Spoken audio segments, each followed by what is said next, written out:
Assalamualaikum warahmatullahi wabarakatuh. Kami dari kelompok 5 membahas tentang sejarah perkembangan ilmu pengetahuan. Kelompok kami beranggotakan saya sendiri, Safwan Jumantara, ada Muhammad Rifki Rahman, dan terakhir ada Arsket Saweda. Sejarah perkembangan ilmu pengetahuan dibagi menjadi 7 zaman. Yang pertama, ada zaman pra-Yunani kuno, zaman keemasan Yunani, zaman Ada Pertengahan, zaman Renaissance, zaman modern, dan zaman kontemporer.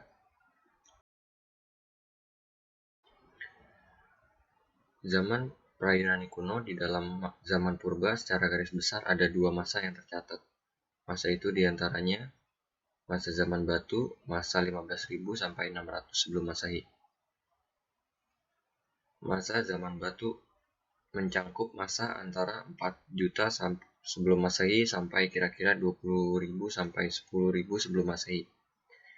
Adapun bahan-bahan yang ditemukan pada zaman ini antara lain alat dari batu dan tulang hewan, sisa-sisa beberapa tanaman, gambar dalam gua, tempat-tempat penguburan, dan tulang belulang manusia purba.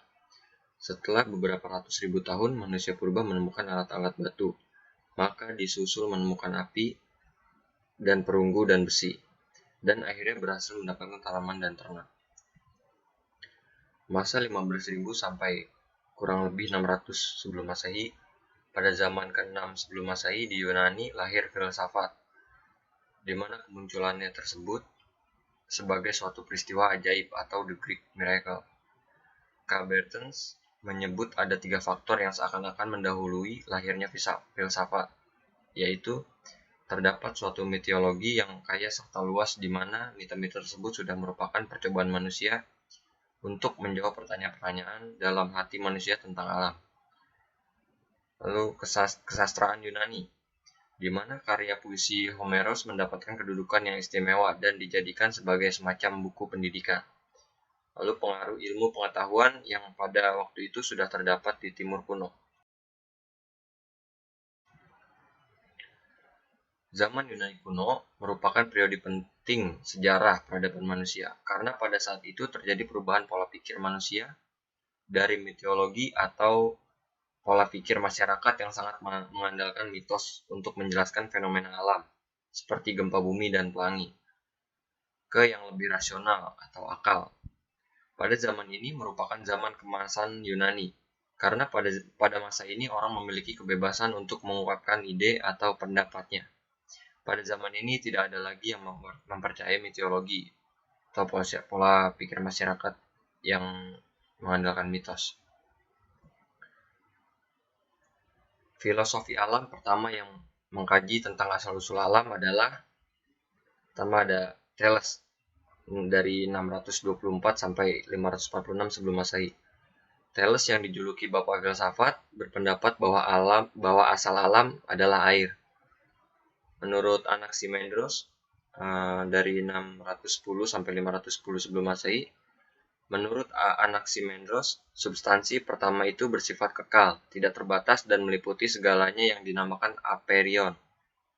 apeiron, bukan air atau tanah. Menurut Heraklitus dari 540 sampai 480 sebelum Masehi, Heraklitus melihat alam semesta selalu dalam keadaan berubah.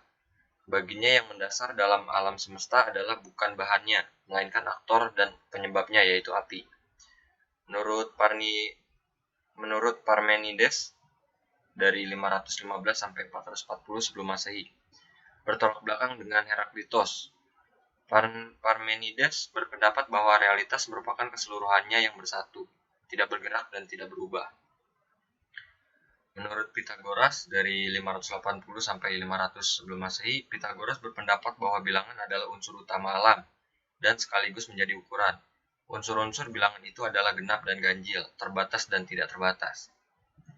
Menurut Protagoras dari 481 sampai 411 sebelum Masehi, memberikan reaksi ketidakpuasan terhadap jawaban dari para filosof alam dan mengalihkan penelitian dari alam ke manusia. Ia berpendapat manusia adalah ukuran kebenaran. Ini merupakan cikal bakal humanisme. Menurut Georgias dari 483 sampai 375 sebelum Masehi. Pengendaraan tidak dapat dipercaya. Ia adalah sumber ilusi. Akal juga tidak mampu meyakinkan kita tentang alam semesta, karena akal kita telah diperdaya oleh dilema subjektivitas.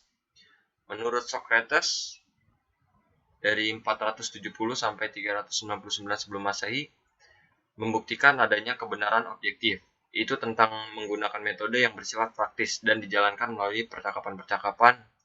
Menurutnya, kebenaran universal dapat ditemukan. Menurut Plato, dari 429 sampai 347 sebelum Masehi, esensi mempunyai realitas yang ada di dalam ide. Kebenaran umum ada bukan dibuat-buat, bahkan sudah ada di alam ide. Menurut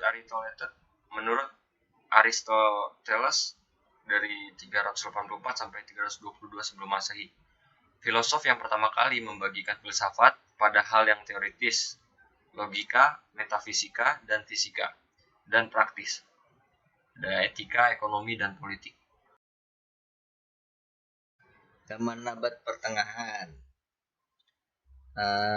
Bercirikan agama Kristen, kehidupan diarahkan pada alam baka sebagai tujuan akhir. Ilmu pengetahuan diarahkan pada pengetahuan agama atau teologi. Pemikiran filsafat yang berkembang adalah filsafat skolastik atau filsafat agama. Zaman abad pertengahan adalah zaman kemasannya Islam.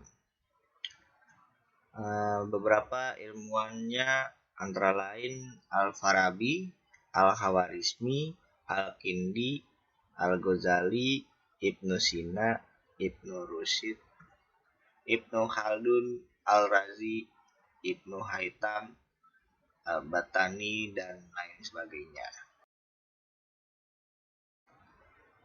Zaman Renaissance. Ini adalah zaman di mana terjadi peralihan kebudayaan abad pertengahan, mulai berubah menjadi kebudayaan modern. Manusia pada zaman ini adalah manusia yang merindukan pemikiran yang bebas. Manusia ingin mencapai kemajuan atas hasil usaha sendiri, tidak didasarkan atas campur tangan ilahi. Faktor yang mendorong antara lain paham rasionalisme yang membutuhkan penjelasan secara fakta, berkembang dan banyak menentang paham-paham yang ada di ajaran gereja. Bangkitnya keinginan raja-raja untuk memerintah negara tanpa campur tangan gereja. Kaum menengah atas atau bourgeois bangkit dan mereka membuka pemikiran masyarakat. Golongan humanisme yang menggunakan sastra Yunani dan Romawi kuno sebagai fondasi peradaban bangkit dan mempengaruhi masyarakat. Lalu penaklukan Konstantinopel oleh Turki membuat cendekiawan Konstantinopel kabur dengan membawa dokumen-dokumen Yunani dan Romawi kuno ke negara Eropa. Sistem pajak feodal yang memberatkan masyarakat terkikis seiring waktu dan menjadi faktor penting bangkitnya Renaissance. Tokoh-tokoh yang terkenal pada zaman ini itu ada Roger Bacon. Itu dia memiliki ungkapan yang terkenal adalah knowledge is power atau pengetahuan adalah kekuasaan. Pengalaman atau empiris menjadi landasan utama awal dan ujian akhir bagi semua ilmu pengetahuan. Matematika merupakan syarat mutlak untuk mengolah sebuah pengetahuan. Kedua ada Copernicus. Beliau mengatakan bumi dan semua planet mengelilingi matahari. Teori ini bertentangan dengan teori geosentrisme dari Ptolemeus dan Hipparchus yang mengatakan bumi adalah pusat tata alam semesta. Lalu ketiga ada Galileo Galilei, membuat teropong bintang yang terbesar pada masa itu dan mengamati beberapa peristiwa angkasa secara langsung. Kelahiran kembali sastra di Inggris, Perancis, dan Spanyol diwakili Shakespeare, Spenser, Rabelais, dan Ronsard. Zaman ini merupakan penyempurnaan kesenian, keahlian, dan ilmu yang diwujudkan dalam diri jenius serba bisa Leonardo da Vinci.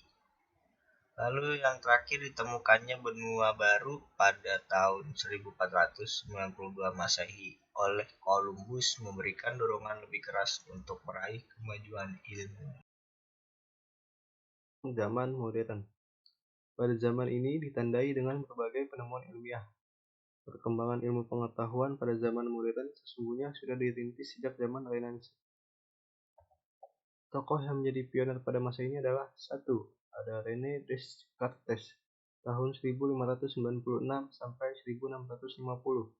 Ia dikenal sebagai Renatus Cartesius, adalah seorang filsuf dan matematikawan Prancis. Descartes kadang dipanggil penemu filsafat modern dan bapak matematika modern. Pemikirannya yang menggunakan revolusi adalah semuanya tidak ada yang pasti, kecuali kenyataan bahwa seorang berpikir. Yang kedua ada Isaac Newton, tahun 1643 sampai 1727. Adalah seorang fisikawan, matematikawan, ahli astronomi, filsuf alam, alkimiawan, dan teolog. Dia dikatakan sebagai bapak ilmu fisika klasik.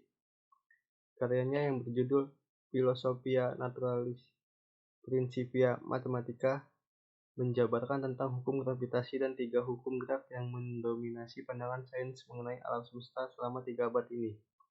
Yang ketiga ada Charles Robert Darwin, tahun 1809 sampai 1882. Adalah seorang naturalis yang teori evolusionernya meletakkan landasan bagi teori evolusi modern dan prinsip garis keturunan yang sama atau common descent dengan mengajukan seleksi alam sebagai mekanismenya. Teorinya yang paling menggemparkan adalah nenek moyang manusia adalah kera. Yang keempat ada Joseph John Thomson, tahun 1856 sampai 1940. Seorang ilmuwan dengan penelitiannya yang membuahkan penemuan elektron.